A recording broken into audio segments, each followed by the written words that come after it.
by the government of J&K. The format of the interaction will be as follows. We will begin with the opening remarks of Honorable LG. Then we shall have certain question answers from the fraternity of media. Over to Honorable LG.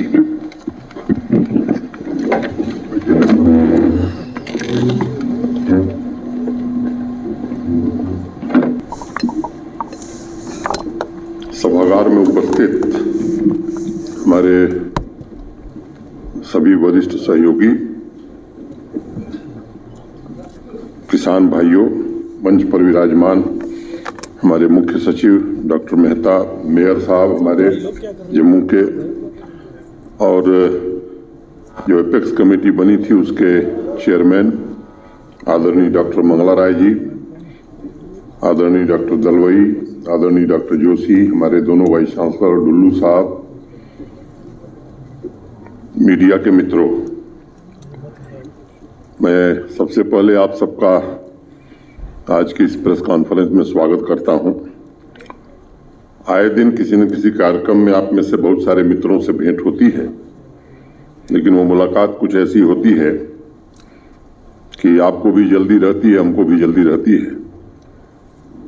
तो मैं यही कहूंगा कि यूं सरे राह मुलाकात हुई है अक्सर, उसने देखा भी नहीं, हमने पुकारा भी नहीं।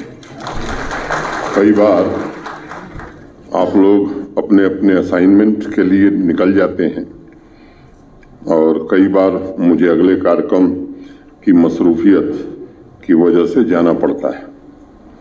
नमस्कार हो जाता है, कभी थोड़ी बातचीत भी हो जाती है, लेकिन आज लंबे समय बाद विस्तृत बातचीत के लिए हम सब हैं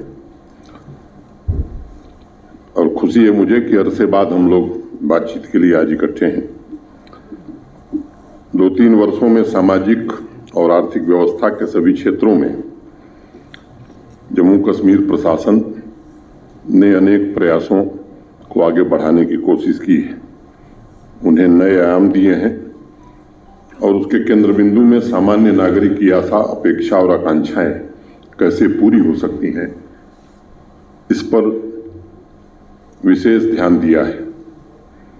जम्मू कश्मीर का भविष्य कैसे बेहतर हो सकता है, परिवर्तन को कैसे व्यापक बनाया जा सकता है।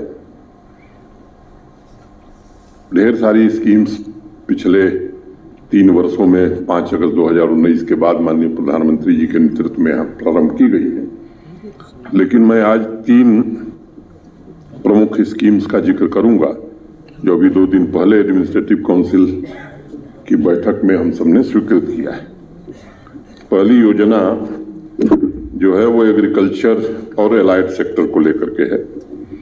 आप सबको मालूम है कि मोटे तौर पर जम्मू कश्मीर की 70% आबादी कृषि और इससे संबंधित सेक्टर से जुड़ी हुई है, उनकी आजीविका भी है और इसी पर वो आश्रित है। लगभग 13 लाख परिवार हैं जम्मू कश्मीर के जो agriculture, horticulture, animal husbandry, dairy, अनेक इस तरह की जितनी एलाइड एक्टिविटीज हैं उसमें जुड़े हुए हैं। एक नई सोच और नई व्यवस्था के लिए अनेक महत्वपूर्ण नीतियां बनाई गई। किसान भाइयों की आमदनी बढ़ाने के लिए अनेक निर्णय लिए गए और माननीय प्रधानमंत्री जी ने जो एक लक्ष्य रखा था किसानों की आमदनी दुगनी करना, अनेक योजनाएं भारत सरकार चला रही है। आप सब जानते हैं, उसका लाभ भी हमें मिल रहा है और मुझे खुशी है कि चाहे वो केसीसी का मामला हो या किसान सम्मान निधि का मामला हो, 100% सैचुरेशन करने में हमें सफलता मिली है और उसका परिणाम जम्मू कश्मीर प्रशासन की जो नीतियां रही हैं माननीय प्रधानमंत्री जी के कारण, उसका परिणाम धीरे धीरे दिखने लगा है। और अगर मैं आमदनी की बात करूं तो आज 18,918 रुपये मासिक आय हमारे किसान भाइयों की हुई है, जो पंजाब हरियाणा को छोड़िए तो शायद कोई और राज्य मुकाबला हमसे नहीं कर पा रहा है। एग्रीकल्चर तथा एलाइड सेक्टर की गाड़ी 3 वर्षों में ट्रैक पर आ गई थी, लेकिन उसे अभी और रफ्तार देने का समय था और इसे इसकी जरूरत महसूस की जा रही थी। मैं उस नई योजना पर आगे अभी थोड़ी देर में आपसे बात करूंगा, लेकिन उसके पहले जो एग्रीकल्चर और एलाइड सेक्टर में जो कुछ महत्वपूर्ण निर्णय और कुछ उपलब्धियां हमारी हैं, उनका मैं जिक्र करना आवश्यक समझता हूं। पिछले 3 वर्षों में एग्रीकल्चर एवं एलाइड सेक्टर की ज्यादातर स्कीम में कैपिटल इन्फ्यूजन पहले की तुलना में 2 गुना से ज्यादा बढ़ाया गया है। मान 2019 के पहले जो कैपिटल इन्फ्यूजन था उसकी तुलना में 2 गुना से ज्यादा बढ़ाया गया है। हॉर्टिकल्चर हो, लाइव स्टॉक डेवलपमेंट हो, डेयरी में व्यापक परिवर्तन के लिए नई स्कीम शुरू करने का मामला हो, 2500 हेक्टेयर जमीन पर हाई डेंसिटी प्लांटेशन करने का मामला हो, 320 हेक्टेयर एप्पल तथा 2400 हेक्टेयर ट्रॉपिकल फ्रूट्स भी उसमें शामिल हैं। 11 सीए स्टोर, 3451 डेयरी यूनिट स्थापित की गई हैं।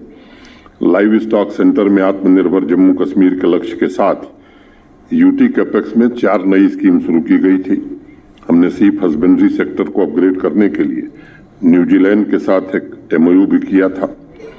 और वर्तमान में अपनी आवश्यकताओं को पूरा करने के लिए जम्मू कश्मीर करीब 1125 करोड़ रुपए का मटन इंपोर्ट करता है। हमारी कोशिश है कि अगले 5 साल में इस क्षेत्र में भी जम्मू कश्मीर आत्मनिर्भर बन सके। जम्मू कश्मीर देश का पहला यूनियन टेरिटरी है जिसने मोबाइल पशु अस्पताल प्रारंभ किया है देश में। हमने पशुपालकों के घर तक सेवाएं पहुंचाने के लिए हेल्पलाइन 1962 शुरू की है। ये भी भारत सरकार के जो मंत्री हैं रूपाला साहब श्रीनगर आकर के उन्होंने इसे प्रारंभ किया था। 3 साल में हमारा फिश प्रोडक्शन 25% और ट्राउट प्रोडक्शन 3 गुना बढ़ा है।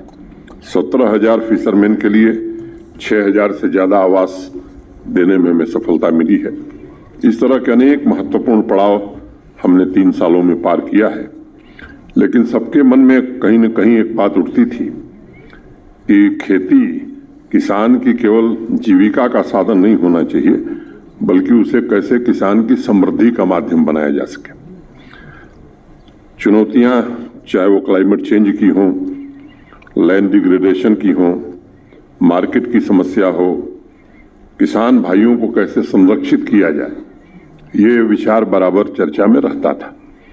और स्वाभिमानी किसान और समृद्ध किसान, इस बात को कैसे जमीन पर उतारा जाए। तो 1-2 दिन की वर्कशॉप श्रीनगर में हुई थी। देश भर के प्रसिद्ध कृषि वैज्ञानिक, हमारे दोनों विश्वविद्यालयों के सम्माननीय कुलपतिगण, हमारे एसीएस एग्रीकल्चर प्रोडक्शन डुल्लू साहब और एग्रीकल्चर डिपार्टमेंट और लाइन डिपार्टमेंट, एलाइड डिपार्टमेंट के सभी हमारे अधिकारी उस 2 दिन की वर्कशॉप में थे। और मैं ये कह सकता हूं कि बड़ी शिद्दत और बड़ी मेहनत से काम करके हमने अनुरोध किया था।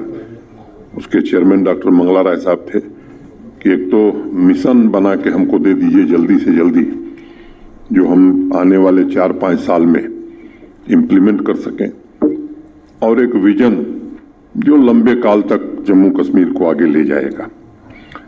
और मुझे बहुत खुशी है और मैं हृदय से अपनी ओर से जम्मू कश्मीर प्रशासन और जम्मू कश्मीर के नागरिकों और किसानों की ओर से विशेष रूप से इस पूरी समिति का हृदय से अभिनंदन करना चाहता हूं, आभार व्यक्त करना चाहता हूं कि पूरा समय दे करके, सारा काम धाम छोड़ करके इस रिपोर्ट को बनाने में इन लोगों ने जो मेहनत की है, मैं समझता हूं कि इसकी जितनी भी तारीफ की जाए वो कम है। और निश्चित रूप से इसके कारण जम्मू कश्मीर में एक बड़ा बदलाव आने वाला है। एग्रीकल्चर और एलाइड सेक्टर में कुल 29 इंटरवेंशंस इन समिति ने प्रपोज किए हैं। उसके आउटपुट और आउटकम को भी बहुत ही गंभीरता से देखा गया है। जब एक श्रीनगर में हम लोग थे, सेक्रेटेरिएट में बैठक हुई जिसमें एपेक्स कमेटी के सभी सम्मानित सदस्य भी थे, चेयरमैन साहब भी थे। इन लोगों ने मैं भी था, चीफ सेक्रेटरी भी थे, डुल्लू साहब भी थे, हमारे और भी वरिष्ठ अधिकारी थे और एग्रीकल्चर और एलाइड सेक्टर के सभी हमारे सीनियर ऑफिसर्स उस बैठक में मौजूद थे। उस दिन बहुत विस्तार से नहीं, लेकिन संक्षेप में मैं कहूं कि जो उसका मूल तत्व था वो इन लोगों ने हम लोगों को समझाया और उसे प्रशासनिक स्वीकृति और वित्तीय स्वीकृति हम लोगों ने दे दी है। 5 साल में 5013 करोड़ रुपए इन 29 परियोजनाओं को लागू करने में हम खर्च करने जा रहे हैं आने वाले समय में। और मुझे विश्वास है कि ये व्यापक योजना जम्मू कश्मीर के एग्री इकोनॉमी को नई डेवलपमेंट ट्रेजेक्टरी पर ले जाएगा, कृषि उत्पादन को दुगुना करेगा, एक्सपोर्ट में भारी वृद्धि होगी तथा इस सेक्टर को सस्टेनेबल और कमर्शियली वायबल बनाने में सफलता मिलेगी। मैं व्यक्तिगत तौर पर इसे जम्मू कश्मीर की विकास यात्रा एवं ग्रामीण समृद्धि में नए युग की शुरुआत मानता हूं। इस प्रेस कॉन्फ्रेंस के बाद एग्रीकल्चर और एलाइड सेक्टर के समग्र विकास से संबंधित ये 29 परियोजनाएं हैं, प्रोजेक्ट हैं, इनका विवरण आपको उपलब्ध करा दिया जाएगा। लेकिन संक्षेप में मुझे लगता है कि ग्रामीण जम्मू कश्मीर को जो नई ताकत और नया विश्वास इसके कारण मिलेगा, इस अभियान से संबंधित कुछ विषयों पर मैं चर्चा करना चाहूंगा। वर्तमान कृषि उत्पादन मोटे तौर पर 37,600 करोड़ रुपए का है। इन 29 प्रोजेक्ट्स के द्वारा अगले 5 साल में जो समिति ने अनुमान लगाया है, और मैं एक बात कहना चाहता हूं कि बहुत कंजर्वेटिव अप्रोच लेकर के कमेटी चली है। मैं इससे सहमत नहीं हूं, लेकिन चूंकि कमेटी ने कहा है इसलिए मैं वही बोलूंगा। कहा कि 65,700 करोड़ रुपए पहुंचाना, बीज से लेकर बाजार तक के तंत्र को मजबूत करना इन इंटरवेंशंस का लक्ष्य है। मैं निजी तौर पर अगर मैं कहूं तो मुझे लगता है कि इससे 10-15 हजार करोड़ ज्यादा ही हमारी आमदनी बढ़ने वाली है, लेकिन चूंकि समिति ने कहा मैं इसलिए फिगर वही कोट करूंगा। 29 प्रोजेक्ट्स द्वारा अगले 5 साल में 1900 नए उद्यम स्थापित होंगे और लगभग 3 लाख के आसपास युवाओं को रोजगार भी मिलेगा। डाइवर्सिफिकेशन के द्वारा अतिरिक्त 1100 हेक्टेयर लैंड पर सैफरन, राजमा, बासमती, काला जीरा, लाल मिर्च जैसी क्रॉप की खेती की जाएगी। सीड रिप्लेसमेंट का एक बहुत ही महत्वपूर्ण इंटरवेंशन होगा। किसान भाइयों को उच्च गुणवत्ता वाले बीज उपलब्ध कराए जाएंगे। 5,182 नई प्राइवेट और पब्लिक नर्सरी और 44 सीड विलेज स्थापित किए जाएंगे। इसके अलावा जीआई टैगिंग तथा कॉम्पैक्ट वैल्यू चेन की व्यवस्था भी हम सुनिश्चित करेंगे। 1100 हाईटेक ग्रीन हाउस और 3,548 पॉली हाउस स्थापित किया जाएगा और लक्ष्य है कि वेजिटेबल प्रोडक्शन को 19.90 लाख मेट्रिक टन, लगभग 20 लाख मेट्रिक टन से बढ़ाकर 26 लाख मेट्रिक टन हम ले जाएं। मेडिसिनल तथा एरोमेटिक प्लांट कल्टीवेशन के 750 करोड़ रुपए के मार्केट पोटेंशियल को हमें प्राप्त करना है। वैल्यू चेन तथा एग्रीगेशन नेटवर्क के साथ 67,000 मेट्रिक टन सीए स्टोरेज निर्मित किया जाएगा। हनी प्रोडक्शन को 3 गुना करने का लक्ष्य रखा गया है। सिल्क वर्म सीड तथा ककून प्रोडक्शन को दुगुना किया जाएगा तथा हाई क्वालिटी सिल्क प्रोडक्शन में जम्मू कश्मीर नई ऊंचाई प्राप्त कर सकेगा। कंडी और रेन फेड बेल्ट के 14,000 हेक्टेयर लैंड पर मिलेट और न्यूट्री सीरियल्स के उत्पादन का लक्ष्य रखा गया है। इसके साथ ही 60 मिलेट प्रोसेसिंग यूनिट भी हम स्थापित करेंगे। एग्रीकल्चर में मैकेनाइजेशन को बढ़ावा देने के लिए 283 नए custom hiring centres, 142 artificial intelligence तथा प्रोसीजन फार्मिंग सेंटर्स स्थापित किए जाएंगे। ऑयल सीड का उत्पादन दोगुना करने का लक्ष्य रखा गया है। 100 ऑयल एक्सट्रैक्शन यूनिट स्थापित की जाएंगी। 300 एफपीओज निर्मित करेंगे, जिसमें 3000 फार्मर्स इंटरेस्ट ग्रुप शामिल होंगे और प्रत्येक ब्लॉक में 60,000 किसान भाइयों को मोबिलाइज करने का भी लक्ष्य रखा गया है। फ्रूट की जो वर्तमान इकोनॉमी है वो मोटे तौर पर 10,000 करोड़ के आसपास है। इसे बढ़ाकर 15,000 करोड़ के ऊपर ले जाने का लक्ष्य रखा है। प्रोसेसिंग सेक्टर को नया सामर्थ्य मिले, 17 जिलों में 7 प्रोडक्ट क्लस्टर स्थापित किए जाएंगे। मिल्क, वॉलनट, मीट, वेजिटेबल तथा बासमती राइस के 5 मेगा क्लस्टर स्थापित करने का भी लक्ष्य है। हर क्लस्टर पर 50 करोड़ रुपए खर्च किए जाएंगे।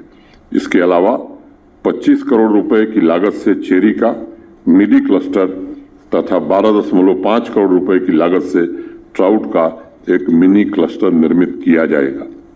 मिल्क आउटपुट को 75% बढ़ाने का लक्ष्य रखा गया है।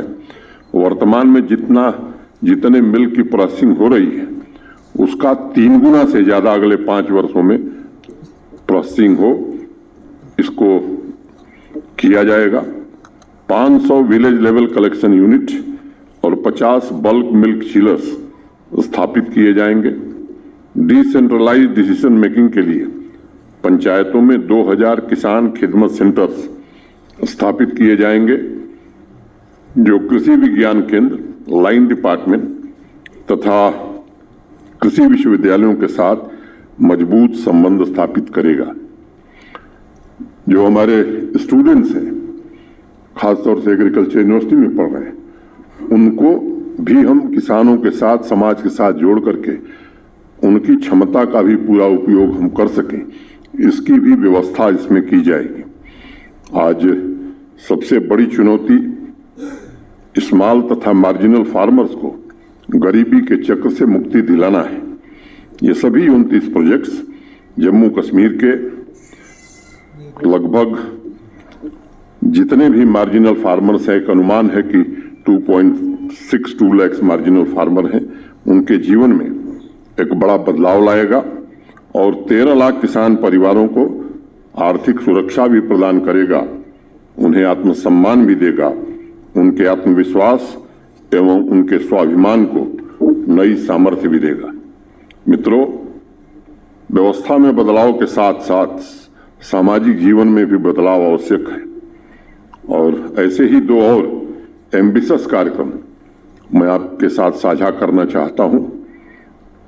एस्पिरेशनल जम्मू कश्मीर का जो प्रतीक बनेगा, गांव और शहरों में सामान्य नागरिकों के लिए अच्छी व्यवस्थाओं के सपनों को पूरा करेगा। पहला निर्णय किया गया है एस्पिरेशनल टाउन डेवलपमेंट प्रोग्राम। ये एडमिनिस्ट्रेटिव काउंसिल ने इसे मंजूरी दी है।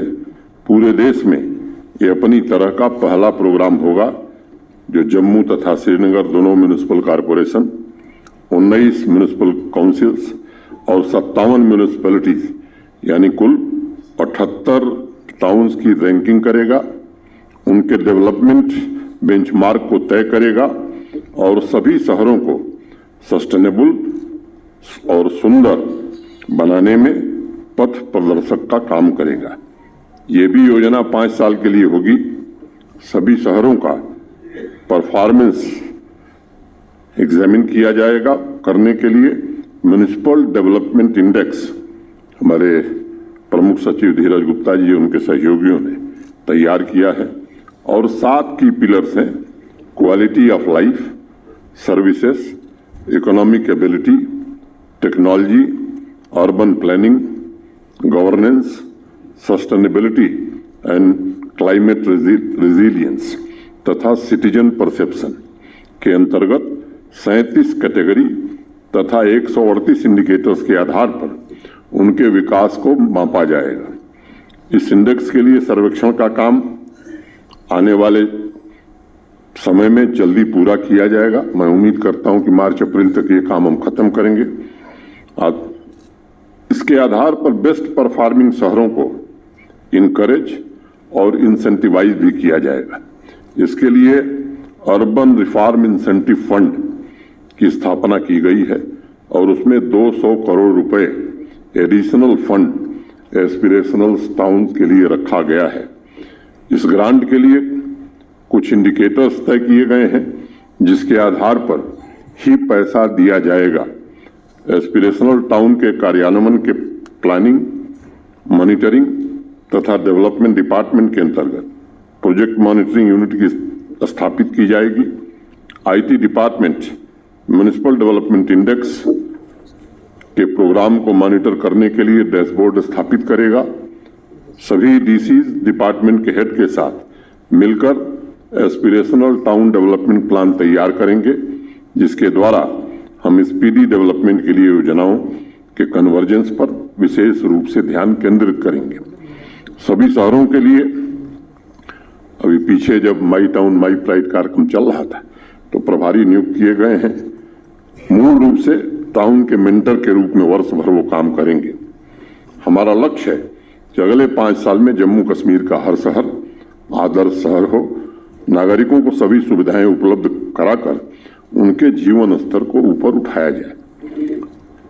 मित्रों, इसी तरह एस्पिरेशनल टाउन की तर्ज पर ही गांवों तथा ग्रामीण नागरिकों की दिशा और दशा बदलने के लिए जम्मू कश्मीर में एस्पिरेशनल पंचायत डेवलपमेंट प्रोग्राम को भी स्वीकृति मिली है। इस एम्बिशियस प्रोग्राम के अंतर्गत पंचायत डेवलपमेंट इंडेक्स के 100 पैरामीटर्स सभी 4291 पंचायतों के परफॉर्मेंस को इवेल्युएट किया जाएगा, एग्जामिन किया जाएगा। उसके आधार पर 285 मोस्ट बैकवर्ड पंचायतों का चयन होगा और यह प्रक्रिया भी आने वाले 3 महीने में पूरा करने की कोशिश की जाएगी। मोस्ट बैकवर्ड पंचायत का चयन करने के लिए 100 पैरामीटर्स 9 सेक्टर्स से लिए जाएंगे। Agriculture and allied activities, health and nutrition, education, rural development, sanitation, individual beneficiary oriented schemes, skill development, basic infrastructure, environment and good governance. इन सभी 285 एस्पिरेशनल पंचायतों का विकास डिस्ट्रिक्ट, यूटी तथा सेंट्रली स्पॉन्सर्ड स्कीम के कन्वर्जन से किया जाएगा। इसके अलावा इन सभी पंचायतों को की इंडिकेटर्स के परफॉर्मेंस को इंप्रूव करने के लिए 10 लाख रुपए भी दिए जाएंगे, बशर्ते उन्होंने 10 पैरामीटर्स को पूरी तरह से सैचुरेट कर दिया है।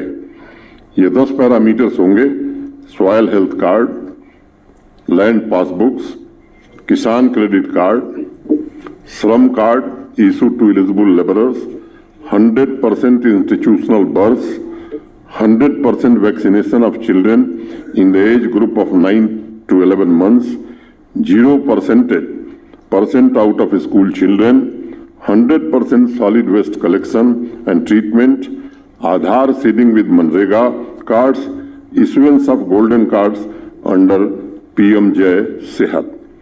संबंधित डीसी तथा सभी एस्पिरेशनल पंचायतों के लिए इस बैक टू विलेज में हमने नोडल ऑफिसर अपॉइंट किया था, वो अनवरत उस काम को करेंगे। मित्रों, और चुने हुए जो प्रतिनिधि हमारे, चाहे शहरी क्षेत्रों के या ग्रामीण क्षेत्रों के, उनकी भी सक्रिय भागीदारी इन कार्यक्रमों में हो, इसका हर प्रयास किया जाएगा। उनसे भी चर्चा की जाएगी। आज मैं जिन 3 नए योजनाओं की मैंने आपसे चर्चा की है, वह स्वावलंबी जम्मू कश्मीर के महत्वाकांक्षी संकल्प को साकार करने में हमें सफलता देगी, इसका मुझे भरोसा है। इन तीनों कार्यक्रमों को हमने मिशन रूप में लिया है। प्राथमिकता के आधार पर इनका सफल क्रियान्वयन सुनिश्चित करने की कोशिश की जाएगी। पिछले 3 वर्षों में जम्मू कश्मीर का मिजाज बदला है। तमाम ऐसे कदम उठाए गए हैं जिन्होंने सामान्य नागरिक के जीवन की आवश्यकताओं की पूर्ति करने में काफी हद तक सफलता दिलाई है। मैं जानता हूं, जब आवश्यकताओं की पूर्ति होती है तब नई आकांक्षाओं का जन्म होता है। मैं जम्मू कश्मीर के सभी नागरिकों को भरोसा देना चाहता हूं कि आजादी का यह अमृत कालखंड आपकी आकांक्षाओं की पूर्ति का भी कालखंड है। पूरी सामर्थ्य और जिम्मेदारी से उन्हें पूरा करने की दिशा में हर संभव प्रयास किया जाएगा। मैं मीडिया के सभी मित्रों को एडवांस में ही 9 वर्ष की हार्दिक शुभकामनाएं, अग्रिम बधाई देता हूं, शुभकामना देता हूं। और मुझे लगता है कि मैंने अपनी बात मोटे तौर पर कह ली है। आप सबको हृदय से धन्यवाद देता हूं और दो पंक्ति कह के नहीं निगाह में मंजिल तो जुस्तजू ही सही, नहीं निगाह में मंजिल तो जुस्तजू ही सही, नहीं विशाल मयस्सर हो तो आरजू ही सही, अगर इंतजार कठिन है तो जब तक